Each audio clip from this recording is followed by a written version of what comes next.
So, before we get too deep into actual code, it really does make sense to start here.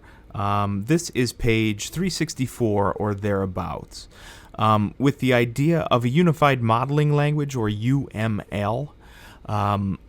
One of the things I will tell you every developer should have done, at least academically, is create a UML diagram for what it is that they are coding. Many of you may or may not remember, depending on how deeply it is that you have repressed those memories, way back to CIS240, the Programming Logic and Design course. If you can remember all that way back, we had the idea of pseudocode, the class diagram, so that you are doing those things like the IPO, the defining diagram. You are doing all of those things before you're actually writing a single line of code. And the idea there is that you will not waste your time to get traction once you are actually doing the development in whatever the compile and runtime environment it is that you are going to be developing your solution in. The UML gives you, again, that is Unified Modeling Language, and this is the diagram we're looking at here, and again, this is on page 364 or thereabouts. The UML diagram has 3 pieces to it. I will highlight those here. At the very top goes the name of your class that you are diagramming. So here you'll notice rectangle has a capital R. This is going to be important when we get to the first of the actual class demos that we have that runs with live code. So we have a capital R rectangle. That's the name of the class. You'll notice we have 2 variables there, length and width. These are what are referred to as fields. So a field is a variable that has a direct connection of importance. So it's something that your object uses. So that is a field.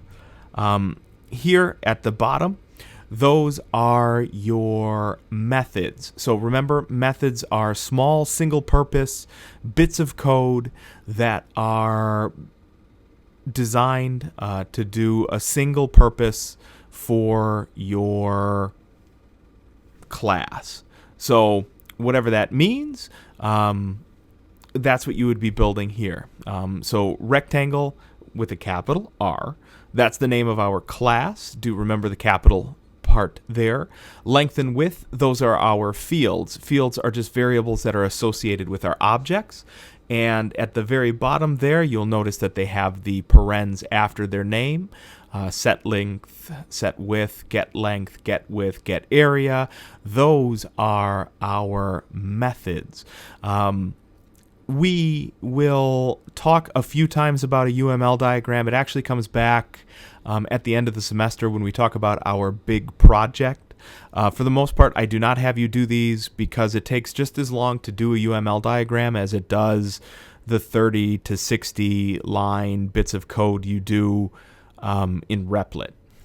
So I'm a realist, and I know that with those one of temporary, tertiary, throwaway bits of code, this doesn't make any sense. And I agree with you there. It doesn't make any sense. But what I'll also tell you is, as you start to build much larger pieces of code, ones that go from hundreds to go to thousands, to go to tens of thousands of lines of code, now you're looking at a scope that you and the next developer in the chain are not going to have the ability to just juggle in your mind.